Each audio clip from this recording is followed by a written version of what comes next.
के निवासियों, मेरे बहनियों, मेरी माताओं, मेरे भाइयों,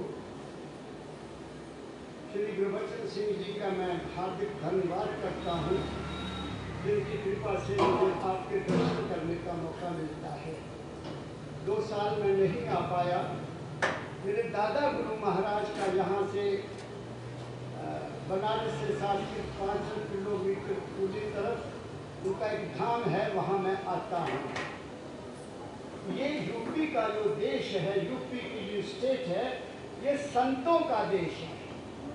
यहाँ संत पैदा हुए हैं और महान संत, दुनिया में जानने वाले संत कबीर आपके बनारस में पैदा हुए। उनके साथ एक और संत पैदा हुए जिनको रविदास जी कहते हैं, वो भी बनारस में पैदा हुए। और दाता दयाल महर्षि शिवरत लाल जी महाराज, ये कानून गोवा एक गांव है बनारस से 60-65 किलोमीटर इधर को, उनका जन्म वहाँ हुआ। और वो ऐसे संत हुए जिन्होंने सभी धर्मों के ऊपर 4,500 किताब लिखी है। वो मेरे दादा गुरु हैं।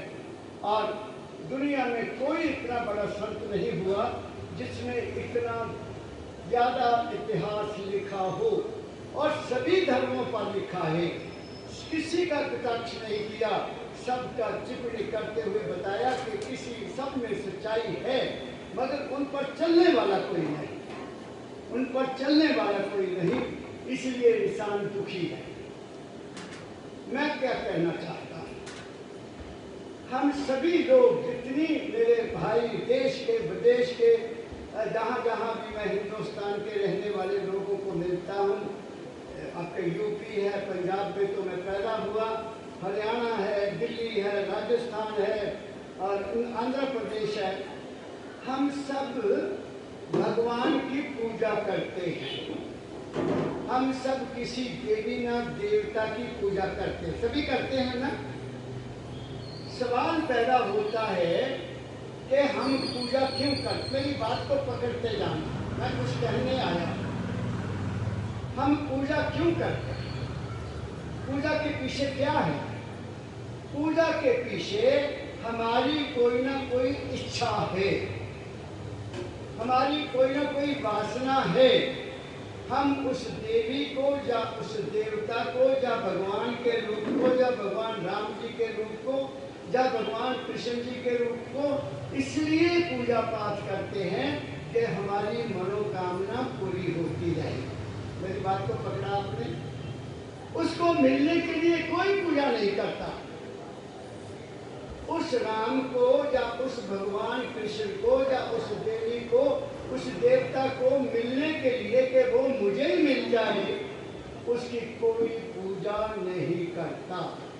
ऐसे ही गुरु मत में भी, गुरु के पास भी लोग इसलिए जाते हैं, भेदचाल बनी हुई है कि गुरु के पास जाएंगे हमारे लड़के को नौकरी मिल जाएगी, गुरु के पास जाएंगे हमारी बेटी की शादी हो जाएगी, गुरु के पास जाएंगे मेरे बच्चे की 5 साल शादी किए हुए कोई बच्चा नहीं है, उसके बच्चा हो जाएगा। क्या मैं ठीक कह रहा हूँ ना? आप विचार करो, जो मैं कह रहा हूँ उस पर विचार करो कि क्या ये सत्य है कि नहीं। जिनको कुछ नहीं चाहिए, जो अपने ड्यूटी दे रहे हैं, जो अपना कर्म पूरा कर रहे हैं, वो कहीं भी पूजा करने नहीं जाते। वो अपने आप में संपन्न हैं, वो खुश हैं, वो ना किसी मंदिर में जाते हैं, ना किसी गिरजाघर में जाते हैं, कहीं नहीं जाते। मेरे भारतीय लोग जो अमेरिका में, मैं वहाँ गया, मेरे भारतीय लोग जो कनाडा में हैं वहाँ मैं गया, वो भी किसी को भी नहीं मानते। उनके घर में भी कोई चिराग नहीं जलता, कोई ज्योति नहीं जलती, कोई घंटी नहीं बजती, कोई धूप नहीं दिखाता, कोई आरती नहीं होती। क्योंकि वहाँ क्या है, वहाँ का धर्म क्या है? वर्क इज वर्शिप, कर्म ही पूजा है। और कर्म ही तुम्हें सब कुछ देगा, जो कर्म करेगा वो पाएगा। इस संसार का नियम है, कर्म करो और पाओ, कर्म करो और पाओ। किसी को भी घर बैठे हुए प्रार्थना करते हुए रोटी का थाल ऊपर से नहीं आएगा। करके देख लो, नहीं आएगा, और आएगा भी तो कोई मतलब के लिए लेके आएगा तुम्हारे पास रोटी। बाबा रोटी खा ला, हमारी भी कृपा करो, हमारे ऊपर भी करो। मेरी बात समझ रहे हो? मैंने बहुत ऊंची बात कही है, इसको समझने में बहुत कष्ट आएगा, क्योंकि मैं तुम्हें किधर ले जाना चाहता हूँ। मैं वहां ले जाना चाहता हूँ जहां सब कुछ तुम्हें बिन मांगे मिलेगा। तुम्हें कहीं जाने की जरूरत नहीं। क्यों? अब सुन लो ना। शास्त्र कहते हैं जो ब्रह्मंडे सोई पिंडे। सुना होगा आपने, अगर नहीं सुनो तो मेरे से सुन लो। जो ब्रह्मंड में, जो ब्रह्मंडे सोई पिंडे, जो कुछ भी इस ब्रह्मंड में है वो तुम्हारे और मेरे शरीर में है। माताओं के शरीर में भी वही है, मर्दों के शरीर में भी वही है, गरीब के शरीर में भी वही है, अमीर के शरीर में भी वही है। किसी भी जाति का कोई हो, सब में वो है। अब सवाल पैदा होता है, ये ब्रह्मांड है क्या? ये ब्रह्मांड 5 तत्वों का है। नीचे धरती माता है, ऊपर आकाश है, सेंटर में हमारे भगवान सूर्य देवता है, और उसके साथ नीचे हवा चलती है, और जहाँ जल है। यही 5 है ना, इससे ज्यादा तो कुछ नहीं। ये 5 ही देवता हैं जिनकी पूजा होनी चाहिए मेरी अपनी नजर में। जब गुरु की पूजा, गुरु क्या है? गुरु ज्ञान है। गुरु शब्द का मतलब है गु मैंने अंधेरा, रू मैंने प्रकाश। जो प्रकाश तुम्हारे अंधेरे को दूर करे, तुम्हारे अज्ञान को दूर करे, तुम्हें जीने का राज बताए, वो गुरु है। वो है गुरु, बाकी कोई गुरु हो नहीं सकता। बात समझ रहे हैं? अब ये 5 तत्व का जो ब्रह्मांड है, जिसमें धरती माता है, आकाश में सूर्य देवता और सूर्य आकाश है, और वायु है और जल है, इनमें कोई चीज एक माइनस कर दो, कोई चीज 5 में से निकल जाए तो ये सारे का सारा ब्रह्मांड प्रलय हो जाए। समझ रहे हो मेरी बात को? हमारा शरीर क्या है?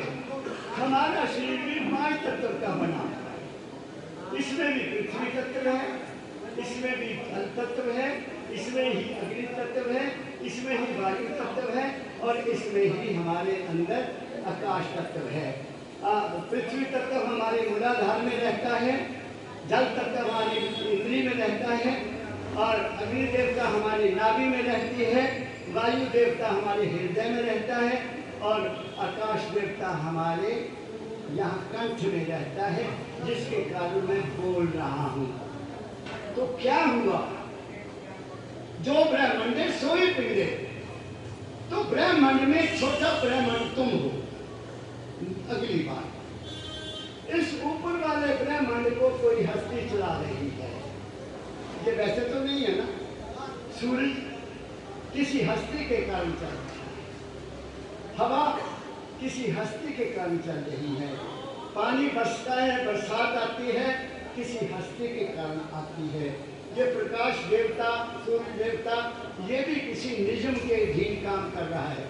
कोई साइंटिस्ट ये कोशिश कर ले कि सूर्य रात को चल जाए, नहीं करेगा। कोई साइंटिस्ट ये कहे कि सूर्य दोपहर को छुप जाए, नहीं छुप सकता। मेरी बात समझ रहे हो? तो कोई हस्ती इस ब्रह्मांड को चला रही है, ये बात पहले समझो। हमारा भी ये शरीर ब्रह्मांड है। अब इसमें तुम बताओ, तुम क्या कर रहे हो? अपने आप सोचो। तुम्हारा मन कुछ कर रहा है। मैं इसका मिसाल आपको दे देता हूँ। ये मेरे सतगुरु बाबा फकीर जी महाराज की मेरे ऊपर कृपा है, जिनकी कृपा से मुझे ये भेद मिला, और ये भेद मैं तुम्हें बताने आया। वो भेद क्या है? मैं अपनी से लेता हूँ, तुम्हें नहीं कहूँगा। मैं माँ के गर्भ में उल्टा लटका हुआ था, मच्छ के रूप में, मच्छ। फिर मैं कच्छ बना, फिर मैं ब्रा बना, फिर मैं नरसिंह बना, फिर मैं बावन बना। मेरा शरीर बना ना। कैसे? मैं माँ के गर्भ में था, मैं खाता भी था, मैं पीता भी था। मुझे सब कुछ खाने को मिल रहा था, मैं सांस भी ले रहा था और पानी की पोटली में था, सभी पानी में पोटली में थे, नहीं। और वो खाना कहाँ से मिलता था? इस नाभि से एक नाड़ थी जो माँ के शरीर के साथ जुड़ी हुई थी। जो माँ खाती थी उसका रस मुझे मिल रहा है, जो माँ पीती थी उसका रस मुझे मिल रहा है, जो माँ देखती थी उसका असर मेरे ऊपर होता था, जो माँ सुनती थी उसका असर मेरे ऊपर होता था, जो माँ बोलती थी उसका असर भी मेरे ऊपर होता था। बात समझ गए? उसको कहते हैं माँ से संस्कारों का मिलना। वो संस्कार माँ से मिले। सुन रहे हैं? जब मैं माँ के गर्भ से बाहर आ गया तो फिर कुदरत ने क्या किया? वो उस मालिक ने जो ब्रह्मांड चल रहा है मेरे शरीर को भी चला रहा है। मेरी बात बहुत ऊंची है, समझो। मेरे बुजुर्ग भाई बैठे हैं, काफी उम्र हो गई है, अब इस बात को समझने की कोशिश करो। वो मेरा नाड़ू कट गया, कटा और मुझे एकदम सीधा कर दिया। जैसे सीधा किया बच्चा रोता है कि नहीं माता? अगर बच्चा ना रोए तो माँ बाप बेचैन हो जाते हैं, बच्चा रोया नहीं। डॉक्टर बिखेरा थपथपाता है, उसको ऐसे ऐसे मारता है। अगर बच्चा ना रोए तो उसकी डेथ हो जाती है, वो डेथ हो जाती है। क्यों? वो रोया क्यों? रोया इसलिए कि 9 महीने या 10 महीने वो माँ के घर में उल्टा लटका हुआ था। वो सारी एनर्जी, वो हस्ती, इस जीवन को चलाने वाली, वो हस्ती इस जीवन को चलाने वाली, जो ब्रह्मांड को चला रही है और जो मेरे शरीर को चलाने वाली है, वो यहाँ पर थी, यहाँ थी। और जैसे झटका लगाया वो यहाँ से खिसक कर यहाँ आ गई और वो झट के रोया तो मेरे को क्या कर दिया? मैं शांत बैठा। मेरी बात समझ रहे हो? उसके बाद बच्चे का शरीर कहीं से भी काट दो उसको तकलीफ नहीं होगी, नहीं होगी। डॉक्टर को पूछ के देखिए। फिर बच्चा जब महीने का हो जाता है वो भी अपने हाथ पर मारता है, पाँव भी मारता है, मारता ना? माँ बड़ी खुश होती है, माँ भी बहुत खुश होती है। वो क्यों हाथ पर मारता है? क्योंकि ये एनर्जी जो है, ये जो हस्ती है, ये नीचे तक आ जाए ताकि वो चल सके, ताकि वो बोल सके, ताकि वो देख सके, ताकि वो सुन सके। बात समझ गए आप?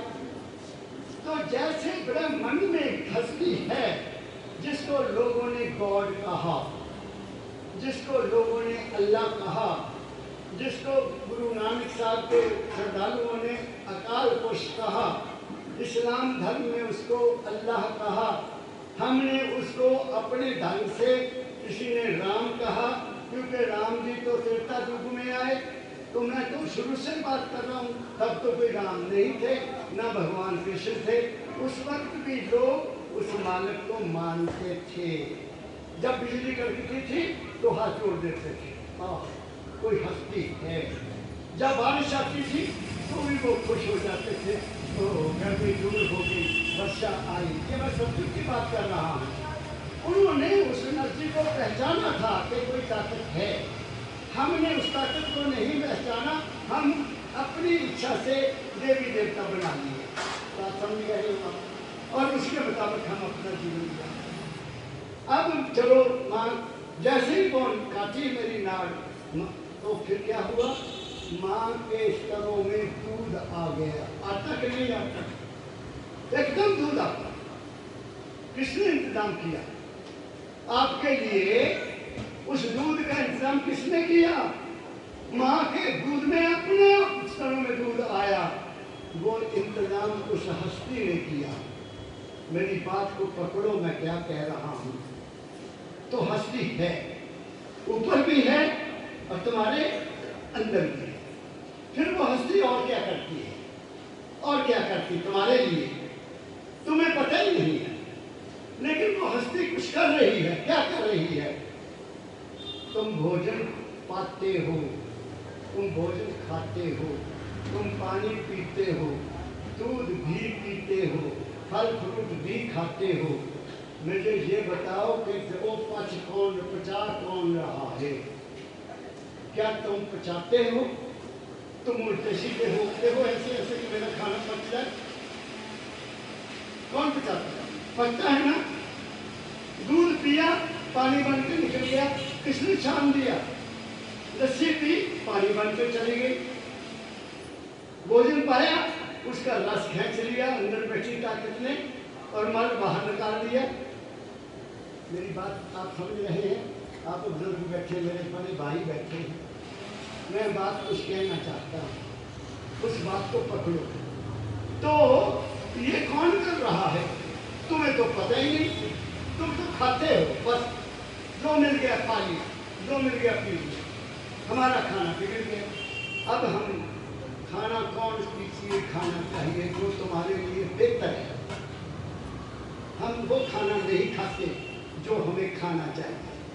हमारे लिए खाना इस पृथ्वी माँ की गोद में जो पैदा होता है वो है, जो माँ ने पैदा की। ये माँ है, ये पृथ्वी माँ, दो माँ है सिर्फ। एक पृथ्वी माँ जो हमें पालती है, एक वो माँ जिसने मुझे जन्म दिया, और कोई है नहीं। मेरी बात को पकड़ो माताओं, मैं क्या कह रहा हूँ।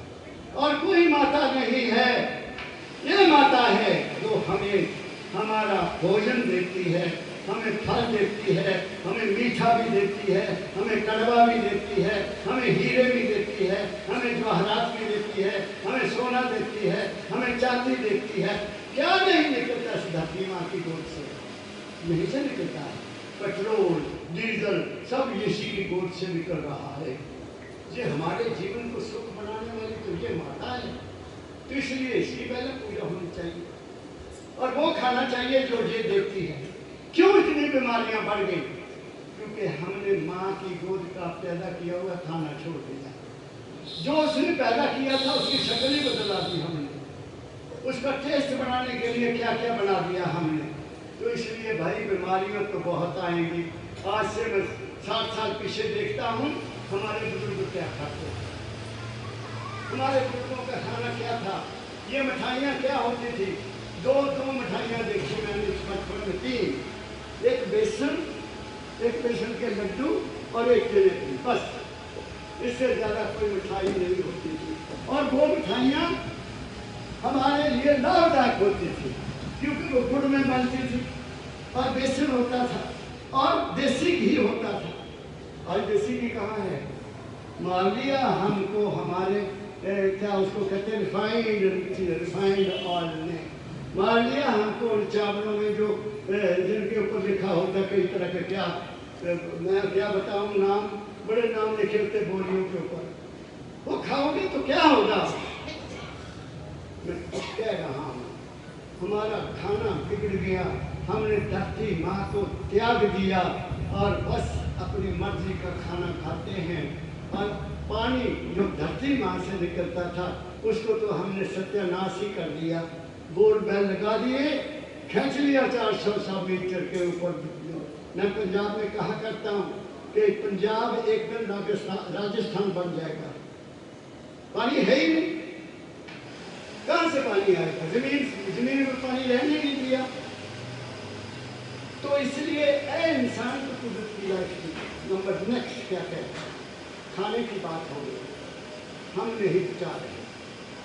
कोई हंसती है, अगर नहीं बचा समोसे भी खाए, टिक्की भी खाई और कुछ भी खाया, ये भी खाया, वो भी खाया, टिका आ रहे हैं। डॉक्टर साहब गैस पैदा हो गई, तो डॉक्टर साहब तो फिर आपसे हमें पता ही है क्या लेता है।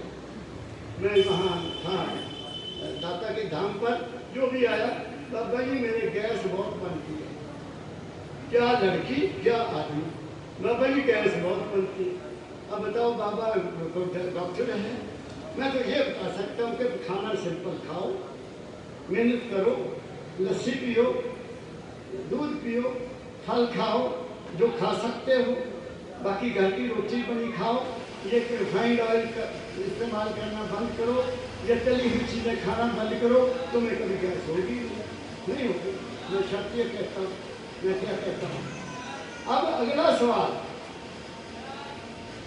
मेरी नब्ज चल रही है इस वक्त, मेरा दिल भी धड़क रहा है।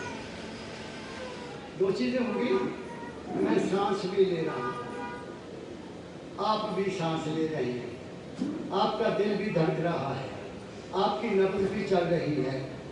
मुझे कोई बताए कि आप नब्ज चलाने में या दिल की धड़कन को चलाने में या सांस लेने में कोई तुम्हें पता है?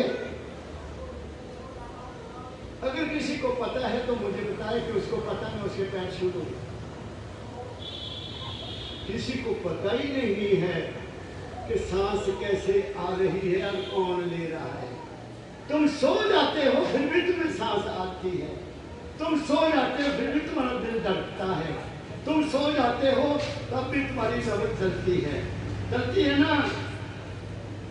वो चलाने वाला तुम्हारा शरीर नहीं है, वो चलाने वाला तुम्हारा मन भी नहीं है, वो चलाने वाली तुम्हारी आत्मा भी नहीं है। फिर वो कौन है? कबीर साहब का शब्द निकालो, वो मैं आपको बता दूं। वो कौन है? वो असल में तुम हो। ये सारा काम करने वाले वो असल में तुम हो, और जो तुम हो, वास्तव में जो तुम हो, तुम इस देश के रहने वाले नहीं हो। तुम्हारी कोई जाति नहीं है, तुम्हारा कोई धर्म नहीं है, लेकिन हमने अपने आप को किसी न किसी झंझाट में डालकर अपने जीवन को बर्बाद कर दिया। उसको खोजो जो तुम्हारी आत्मा का मालिक है, जिसके बगैर तुम्हारी जिंदगी जीरो है ही नहीं। जब वो चले जाएगा, राम राम सत्य है, उठाओ जल्दी, रात नहीं रखना, जल्दी ले चलो बाहर, रात नहीं रखना, बच्चे डरते हैं, बन गया भूत। क्या कहा मैंने? बड़े बड़े महल छोड़कर जाना पड़ेगा। ये है असली महल, ये है असली महल, जिसके बारे में कबीर साहब ने कहा, कर नैनो दीदार महल में प्यारा है। तुम्हारा महल ये है।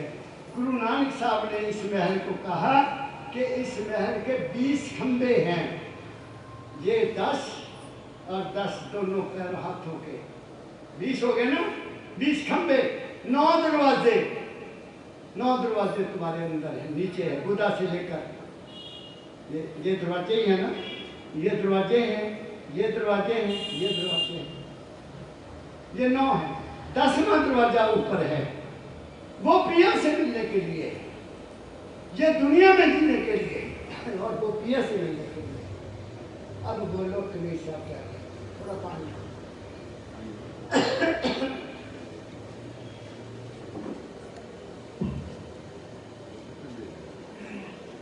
दो घूट बस।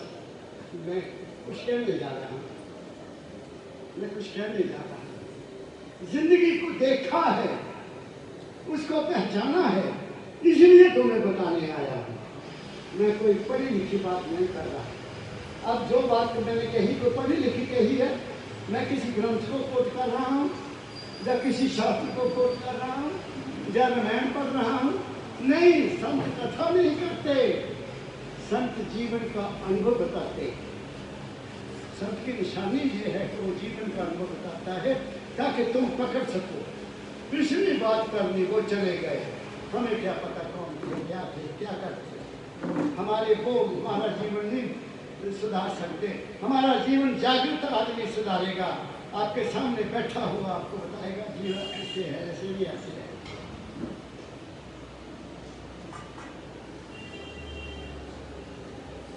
अब सुनाओ खोज दी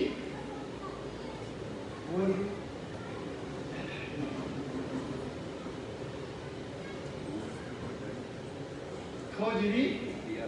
हाँ,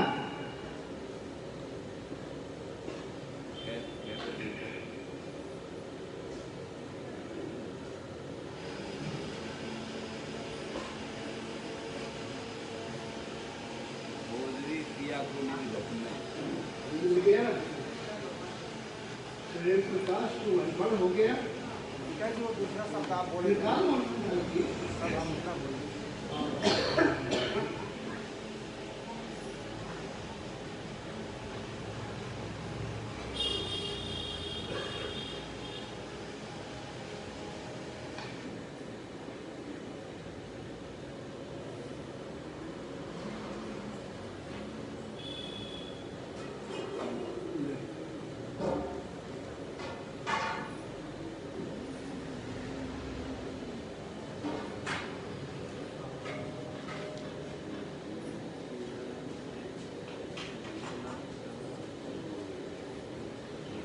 वो मेरे पास निकाल दे दे किताब, मैं निकालता हूँ। नहीं मैं निकालता हूँ। कबीर साहब की किताब, कबीर साहब का शब्द है। कबीर साहब तो नहीं है पिताजी, हाँ? कबीर साहब तो नहीं है, सारवतन पोथी में है। साजवर्ती पोथी की और है। मैं उसको पढ़ा हूँ। वो शब्द और है। चल वो निकाल के घूंघट के पट खोल तो कुपियां मिलेंगी। ये लंबा शब्द है।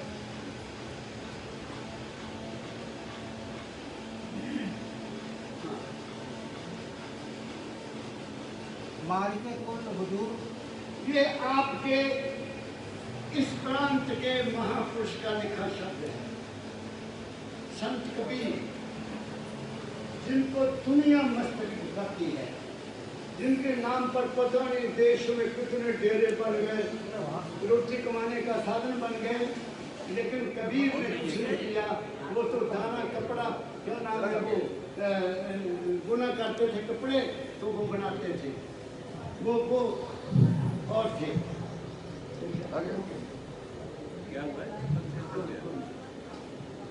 मालिके कुल हुजूर संत सदगुरु कबीर साहब जी का शब्द, घूंघट का पट खोलेगी, घूंघट का पट खोले रे। कबीर साहब कह रहे हैं कि ऐ इंसान, घूंघट का पट खोल। घूंघट हमारी बहनें लेती हैं ना घूंघट, अब तो रिवाज चला गया। पंजाब में तो कोई घूंघट नहीं रखता। फॉरेन में सवाल ही नहीं पैदा होता, वहाँ पर पैंट और स्कर्ट पहनती हैं लड़कियाँ, चाहे बहू है चाहे बेटी है। मेरे देश में अभी कुछ रिवाज है। तो घूंघट में कुछ किसका फेस होता है? मालिक घूंघट। इंसान ने अपने मुंह के ऊपर ऐसा घूंघट डाला है कि वो अपने आप को भी नहीं देख सकता कि मैं कौन हूँ। वो घूंघट क्या है? बड़े जबरदस्त घूंघट है हमारे ऊपर। हम हैं तो इंसान, बच्चे के रूप में पैदा हुए। हमारा कोई उस वक्त धर्म नहीं था, हमारा उस वक्त कोई जात भी नहीं थी। तो बता दिया माँ ने, बेटा मंदिर जाना है, तो पता लग गया कि मंदिर धर्म है। सरदार के घर बच्चा पैदा हुआ, वो बच्चे को गुरुद्वारे लेके जाएंगे, उनका धर्म वो बन गया, बन रहा है ना। इस्लाम का बच्चा इस्लाम धर्म में पैदा हुआ, तो वो उसको नमाज की तरफ ले जाएंगे, वो मुसलमान बन गया। ईसाइयों का बच्चा पैदा हुआ, वो ईसाई बन गया। तो हमको किसने बनाया? धर्म में किसने बनाया? हमारे समाज ने हमको बनाया। जिस माहौल में हम पैदा हुए वही हम। जाति भी हमारी वैसे बनी, जाति भी वैसे बनी, भगवान ने नहीं बनाया, क्योंकि वो तो निर्लेप है। और फिर उसके बाद हम फिर क्या बने? जाति बदल गई, हमारा धर्म बन गया। फिर उसके बाद हम बेटे बने, बेटे के बाद भाई बने, भाई के बाद पति बने, पति के बाद पिता बने, फिर दादा बने। बनते हैं ना, कितने घूंघट चल गए। तुम हैं केवल एक, वो ही जो थे वो ही हैं। अब वो घूंघट उतारने पड़ेंगे। क्या कहा मैंने? भक्ति करे कोई सूरमा, जाति वर्ण सब खोए, कबीर साहब कहते हैं। जिसके दिमाग में कुछ है कि मैं ये हूँ, मैं वो हूँ, मैं धनी हूँ, मेरी बात आप पकड़ ली है ना। कबीर ने तो कह लिया, भक्ति करे कोई सूरमा, जाति वर्ण सब खोए, तो वहाँ तो है ही नहीं कुछ। जो कुछ है वो मन की सीमा में है। मन में तुम मन से आगे चले जाओ, वहाँ क्या है? कुछ भी नहीं। तुम वहाँ तुम हो। जहाँ मन नहीं है वहाँ तुम हो, जहाँ मन है वहाँ तुम नहीं हो। मन में ख्याल है, मन में विचार है, मन में आशाएं हैं, मन में वासनाएं हैं, मन में मेरा और तेरा है, मन में धर्म और कर्म है। बाकी आगे तो कुछ भी नहीं। तुम सो जाते हो, बताइए तुम्हें पता होता है कि मैं कौन हूँ, मेरा धर्म क्या है, मेरी जाति क्या है, मैं किस देश में हूँ। जब सुबह आँख खुलती है तो मैं कानपुर में रहूँ, कानपुर का तभी पता लगता है ना कि मैं कानपुर में हूँ। हमारा हर रोज दूसरा जन्म होता है। इसलिए कबीर साहब कहते हैं अगर अपने आप को तुम देखना चाहते हो कि मैं कौन हूँ, मैं कौन हूँ, तो ये सारे घूंघट उतार, बी ए मैन। यही है दाता दयाल महर्षि शिवकुमार जी का पहला, be man whole and entire for each and everything. हर चीज में तुम मानव बनकर जियो। और इसी के लिए मेरे दादा बाबा चंद जी महाराज ने जो मानवता मंदिर है, उन्होंने मंदिर नहीं बनाया, उनके सेवकों ने मजबूर किया। वो कहते मैंने क्या लेना मंदिर बनाकर, मैं अपनी ड्यूटी कर चला। दाता दयाल जी महाराज ने जो ड्यूटी दी मुझे वो मैंने कर दी, मैंने मंदिर से क्या लेना। लेकिन उस मंदिर का नाम फिर मानवता मंदिर रखा। मैं वहां से आपकी सेवा में आया हूँ। तो अपने आप को देखना है। शीशे में तो हम देखते हैं। तो गुरु नानक की वाणी है, एक गुरु नानक साहब की वाणी भी एक इशारा करती है। वो कहते तुम्हारे अंदर वो कैसे रहता है, तुम्हारा पिया तुम्हारे अंदर कैसे रहता है। मध्य ज्यों बास बसत है, में फूल, ये फूल में जैसे इसकी खुशबू है, वो उसकी तरह तुम्हारे अंदर है। फिर वो कहते हैं मुकुर माहे ज्यों शाई, जैसे तुम शीशे के सामने खड़े होते हो तो तुम्हारे सामने तुम आ जाते हो ना, शीशे में तुम अपने रूप देखते नहीं। वो कहते उसमें है वो, उस शाही में है, उस शाही में भी वही है। मुकुर माही जो शाही, कैसे ही हर बसे निरंतर घट ही खोजो भाई। वो कहते हैं वो माल के कुल की अंश तुम्हारे अंदर ऐसे है कि फूल में, जैसे फूल में खुशबू, और ऐसे है जैसे शीशे में तुम्हारा रूप, और ऐसे ही तुम उसको अपने घट में ढूंढो, वो यहाँ है। वो फिर यहाँ से इसको ले लो, वापस ले आओ, वापस ले आओ। अपनी जुबान से निकलो, कानों से निकलो, आंखों से निकलो, मस्तिष्क में आओ। मस्तिष्क में रास्ता बताया है ऊपर जाने के लिए, और जहाँ पहुँच जाओ जहाँ तुम्हारा पिया तुम्हें मिलेगा, उससे नीचे पिया नहीं है। नीचे तो हमारी दुनिया है, यहाँ से नीचे हमारी दुनिया है, इसके ऊपर हमारा घर है। क्या कहा मैं, आगे बोलिए। घूंघट का पट खोल रे तो को पिया मिलेंगे। बात कह दी। अब दूसरी, घट घट में वही साई रमता, घट घट में वही साई रमता। कटुक वचन मत बोल रे, कटुक वचन मत बोल रे तो को पिया मिले। अब दूसरी बात क्लियर कर दी। घट घट में, घट में ये घट है, घट घट में वो पिया रहता है।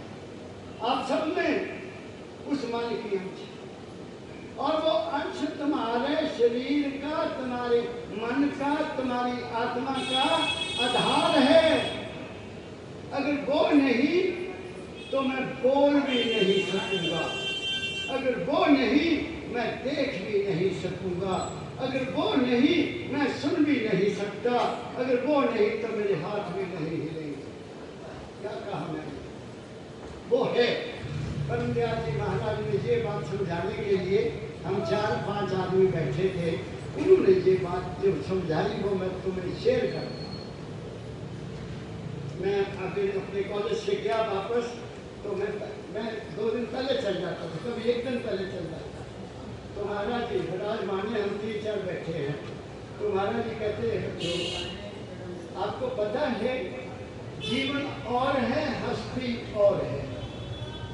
जीवन और तुम जी रहे हो, हस्ती में नहीं हो। जीवन और है, हस्ती और है। फिर उन्होंने उसको खोल कर बताया। कहते बेटा, एक लड़का जा रहा है जब कोई और जा रहा है, सड़क पर जा रहा है और बेसुध है, कोई उसको ख्याल नहीं है, अपने किसी काम में खोया हुआ जा रहा है। पीछे से कोई गाड़ी आई या मोटरसाइकिल आया, धा मारी उसको चोट और उसकी टांग के ऊपर से निकल गया और उसकी टांग को चूर चूर होगी। आपने एक्सीडेंट देखे ही है। और वो तड़प रहा है, वो चिल्ला रहा है, हाय माँ मुझे बचा लो, हाय माँ मुझे बचा लो। लोग दौड़े आते हैं और उसको जल्दी जल्दी, अब तो लोग उठाते भी नहीं, मैंने देखा। और एक तड़प रहा है, कोई कहते फंसना, पुलिस ने लगी थान उठा के तुझे मारेगा, उन्हें कोई पूछा। तो लोग आते हैं, उसको उठाकर हॉस्पिटल ले जाते हैं। तो वो कहते हैं इनके माता पिता को बुलाओ भाई, उनको पता करते हैं, उनको बुला लें। डॉक्टर कहते हैं आपके बच्चे की हालत बहुत खराब है, अगर इसकी टांग को जल्दी ना काटा गया तो सारा खून निकल जाएगा, इसकी डेथ हो जाएगी। आप जल्दी फैसला करके बताओ कि आप लड़के की जान चाहते हैं या टांग चाहते हैं। वो कहते हैं डॉक्टर साहब हमें कुछ नहीं पता, हमारा बच्चा बचा लो, जो मर्जी आप करो। तो को लिखा लेते हैं कि टांग काट दो। तो डॉक्टर साहब क्या करते हैं, एक चीका लगाते हैं और उसकी टांग काट लेते हैं। जैसे टीका लगता है वो बिल्कुल बेसुध हो जाता है, वो चिल्लाना बंद कर देता है, वो बहुत दुख था उसका दूर हो जाता है, वो कुछ नहीं बोलता। और डॉक्टर देख लेते हैं कि अब इसकी सुर्त यहाँ से जहाँ चली गई है, इसकी जो ताकत है, जो हस्ती है, जो इसमें है, संदेही, वो वापस चली गई है। फिर वो टांग काट देता है। एक बात समझ गए ना? तो फिर क्या होता है, ना वो बोलता है, ना वो देखता है, ना वो माँ की बात सुनता है, ना वो बाप की बात सुनता है। टांग कट गई। वो जो उनका टीका लगाया उसका समय है कि वो तब तक सुर्त वहाँ से नीचे नहीं आएगी जब तक वो टीका, जब तक वो टांग काट के उसको बांध नहीं देते और दवाई नहीं देते। ऐसा ही है। अब वो जो टीका लगा वो तो आर्टिफिशियल लगा, इंसान ने बनाया उनको बेहोश करने के लिए।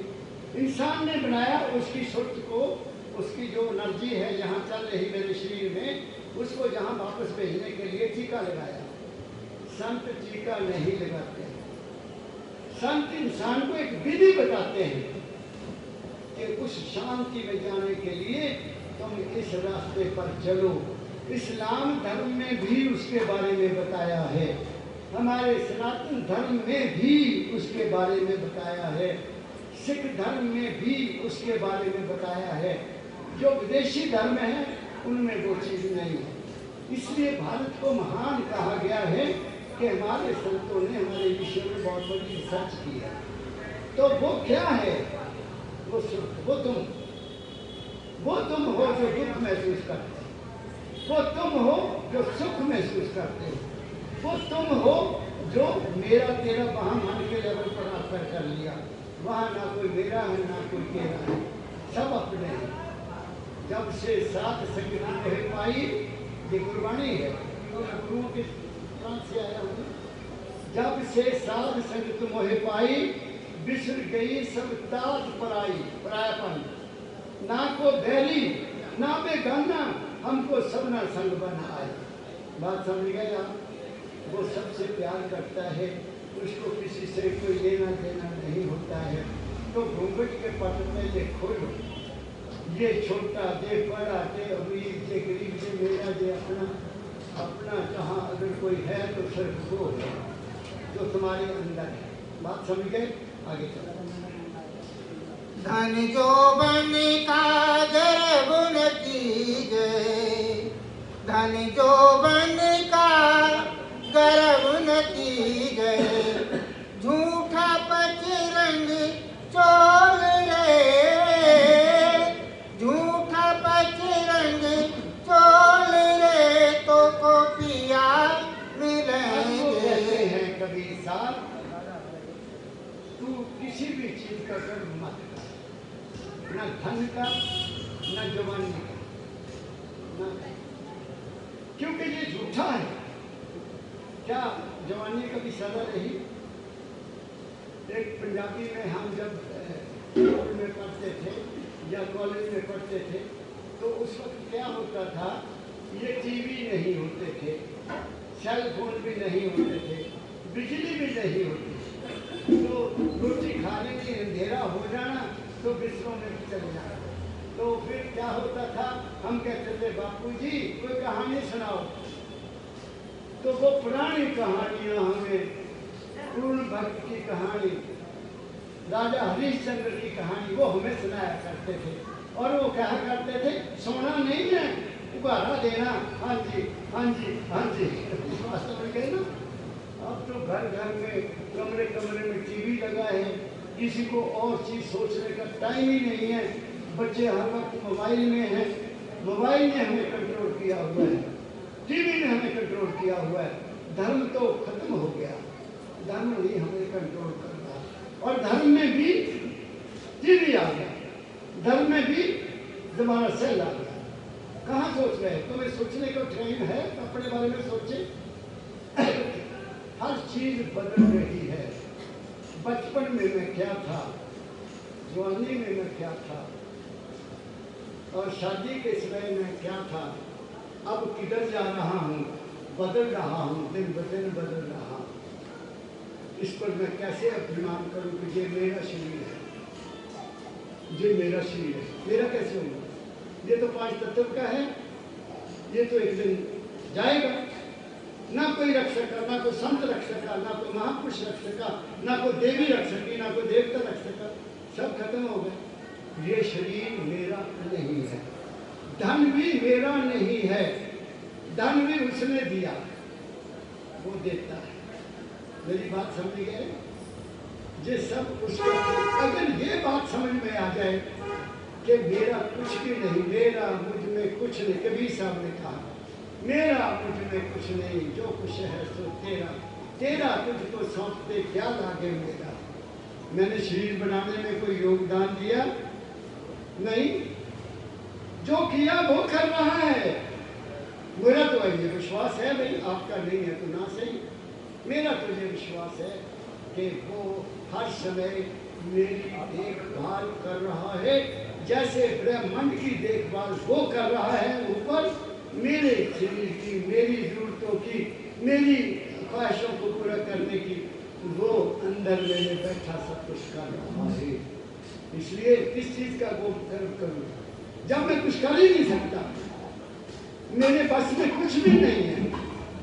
जो होगा मुझसे करवाया जाएगा। तुमसे भी, तुम भी अपनी अपनी जिंदगी देखो, अपनी अपनी जिंदगी देखो।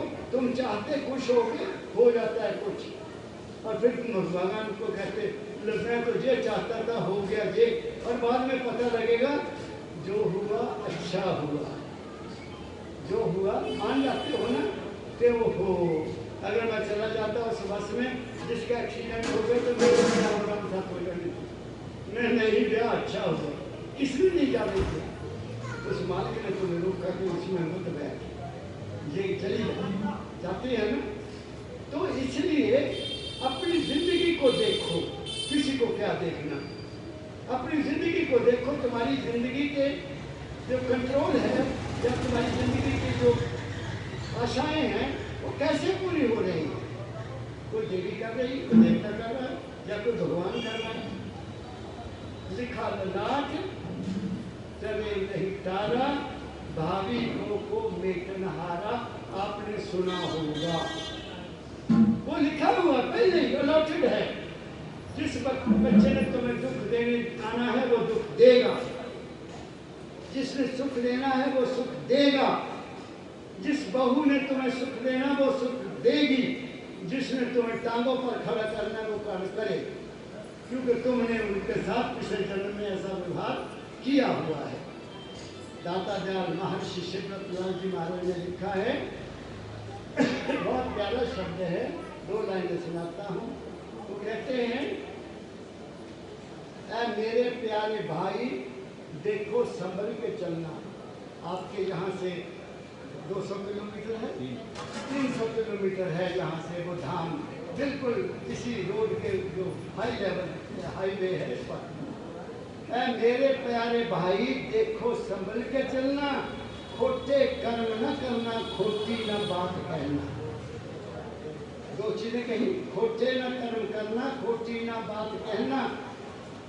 दुख दोगे दुख मिलेगा, सुख दोगे सुख मिलेगा, मारोगे घर किसी को तो गम पड़ेगा सहना। ये दाता ध्यान मेरे दादा जी का है।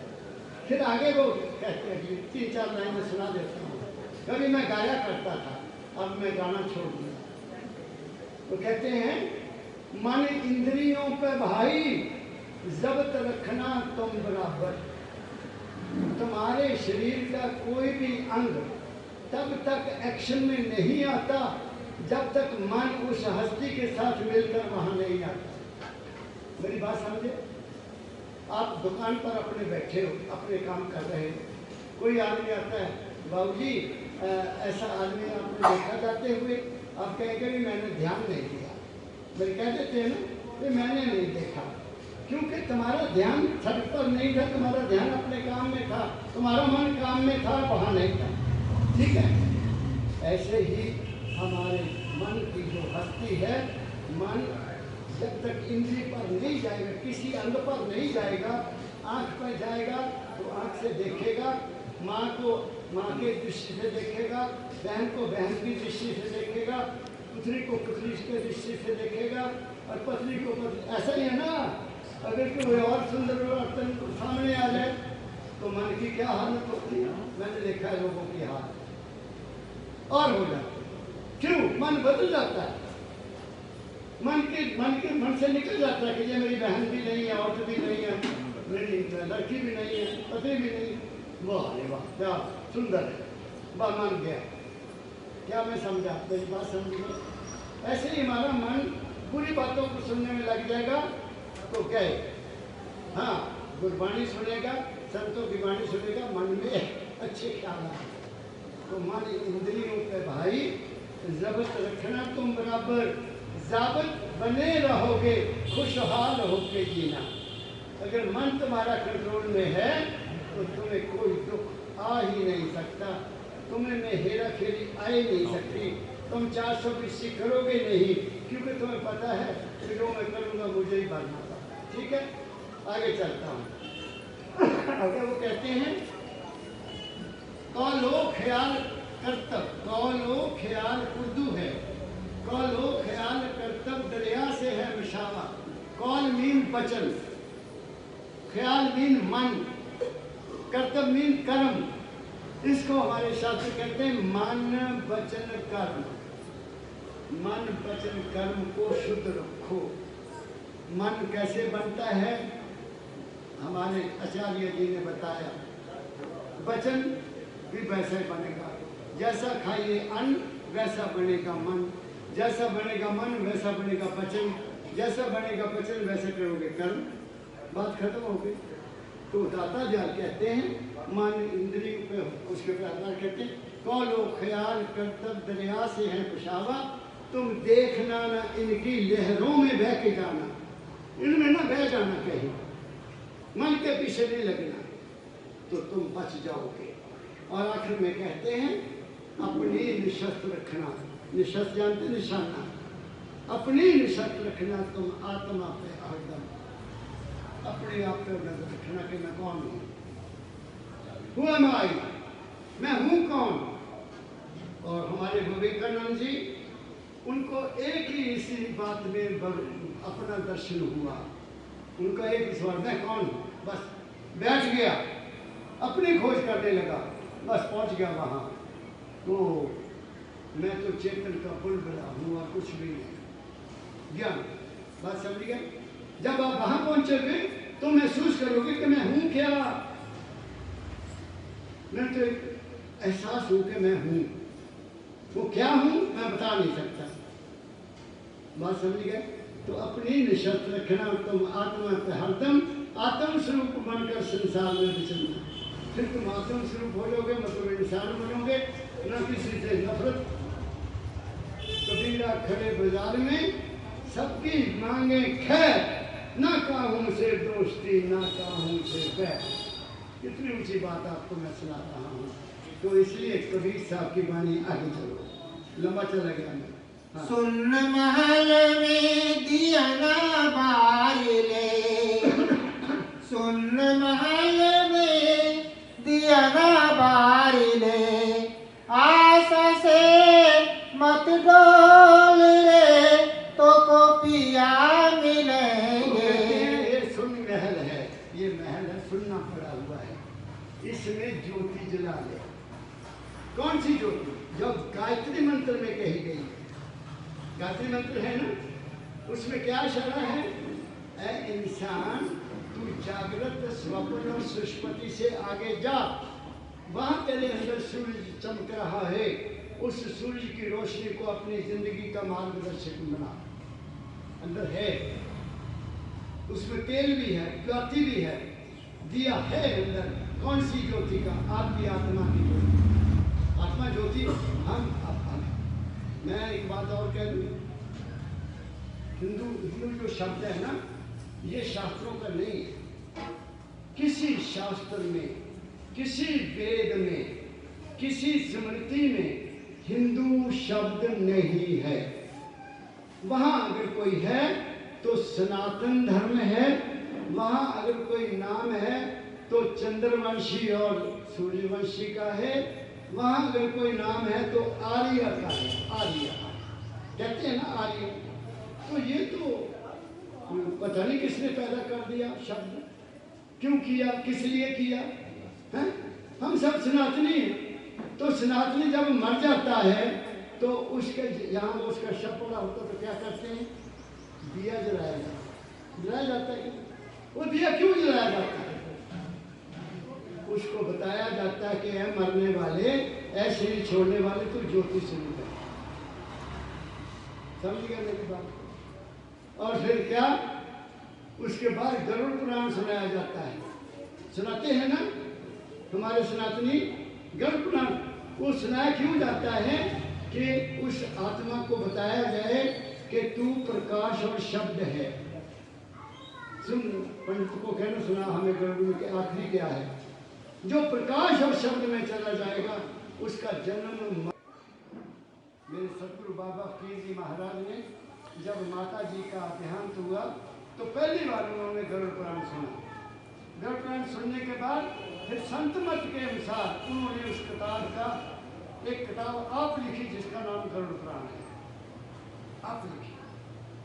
फिर मैं हूँ उनका दीवाना। मैंने उनकी बहुत सारे सत्संग अंग्रेजी में लिखे हैं और छपे हैं, फॉरेन में भी छपे हैं। वो मैंने अंग्रेजी में ट्रांसलेट की किताब गरुड़ पुराण, 100 पेज से ज़्यादा है। वो मैंने फिर अमेरिका भेज दी। वहाँ भी मेरे मित्र हैं, प्रोफेसर हैं। उन्होंने एक भाग छाप लिया और उसने कहा, और वो अमेज़ॉन में दे दी। अमेज़ॉन वो है ना सप्लाई। तो वहाँ कईयों के मैसेज आए कि सेकंड भाग कब छपेगा। अब वो इस साल के अंत तक छपेगा क्योंकि मेहनत बड़ी करनी पड़ती है। तो उसको पढ़ो, पता लग जाएगा सनातन धर्म क्या कहता है। सनातन में सबसे पहला था, उसको कहते सनातन। जो अब है वो सनातन नहीं है। क्यों? हमने गायत्री मंत्र को छोड़ दिया, हमने जनेऊ को छोड़ दिया, हम अंदर में जाते ही नहीं। हमने क्या किया? बाहर मूर्ति बना ली, इष्ट बना लिया, वही धूप रखा, ज्योति जला ली और धूप जला लिया और वही आरती कर ली। आरती तो तुम्हारे अंदर हो रही है, तुम्हारे अंदर घंटा बज रहा है, तुम्हारे अंदर घड़ियाल बज रहा है, तुम्हारे अंदर ओम की ध्वनि हो रही है, तुम्हारे अंदर बांसुरी बज रही है कृष्ण की, मगर तुम अंदर जाते नहीं। तुम तो मंदिर गए बस वो जलाया, जैसे अभी भी अब एक जलाई ना, जैसे संत मत में जे नहीं। हम मानवता मंदिर में कोई ऐसी धूप बत्ती नहीं करते, हम नहीं वहाँ आरती करते। हाँ, सत्संग से बात ये आरती चरण शरण की वंदना जरूर हम करते हैं। क्या कहा मैंने? पकड़ो असलियत को, पकड़ो। ये नकल नुकल करना छोड़ो, तुम्हारे अंदर है ऐ इंसान, सारा ब्रह्मांड तेरे अपने अंदर है, सारा जल तुम्हारे अंदर है, पृथ्वी तत्व तुम्हारे अंदर है, तुम्हारे अंदर गणेश तुम्हारे अंदर मूलाधार में है। शास्त्रों को पढ़ के देखो, ब्रह्मा तुम्हारी इंद्री में है, विष्णु तुम्हारे पेट में है, शिव तुम्हारे हृदय में है, शक्ति तुम्हारे कंठ में है। और मैं क्या कहूँ, मगर तुम उसको तो ढूंढते नहीं हो, तुम आगे जाते ही नहीं हो, बस जो आंखों के सामने वही उसको सत्य मान लिया। जो दिखे सो वह नाही, कभी सत्य, जो दिखे जो नजर आता है सो वह नाही, जो है वो दिखे नहीं, जो है वो नजर नहीं आता, जो देखते हो वो नहीं। बात समझ गए आप? मेरी बात समझे? जिसको तुम देखते हो वो है नहीं, जो है वो नजर नहीं आता, उस तक पहुंचना पड़ेगा, वो बहुत दूर है, तुम्हारे यहाँ है, यहाँ है। पांच तत्व से ऊपर, पृथ्वी से ऊपर, जल से ऊपर, अग्नि से ऊपर, वायु से ऊपर, ये आकाश है तुम्हारा। जरा कभी कभी बैठ कर देख लो, समय मिले तो 5 मिनट अपने आप को दिया करो, सवेर को भी और शाम को भी। मालिक की दया जरूर होगी। क्यों? मेरे सतगुरु बाबा की मार ने कहा, where there is demand there is supply. जब तुम मांग करोगे तुम्हें मिलेगा। कौन? तुम्हारा अपनापा। तुम अपने अपने को मांग के देखो, मजा आ जाएगा, आनंद आ जाएगा। बात समझे? आगे जोग जुगत से रंग महल में, जोग जुगत से रंग महल में, पिया पाए अनमोल रे, पिया पाए अनमोल रे, तो को पिया मिले। कोई युक्ति लबला, कोई तरीका ढूंढ, कोई योग युक्ति, योग कहते हैं मिलन को, 2 चीजों को मिलना। कोई युक्ति कर, कोई तरीका लब, कोई सिस्टम लब, जेल न तेरे तेरा पिया मिल जाए। अभी न टकरा मार, वो पिया मिलेगा। क्या कहूँ और कहूँ? शरीर 5 तत्व का मिट्टी में मिल जाएगा, अग्नि आकाश में चल जाएगी, जल सूख जाएगा, वायु प्राण के साथ ही खत्म हो जाएंगे और बाकी हस्ती ऊपर चल जाएगी। मन तुम्हारा कुछ भी नहीं है।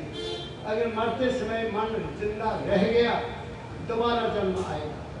अगर मन कहीं लगा हुआ है ना, हाय मेरे पोता कितने गया, हाय मेरा धन दौलत कितने गया, हाय मेरी हवेली कितने गई, अगर ऐसे चक्कर में पड़े दोबारा वही आओगे।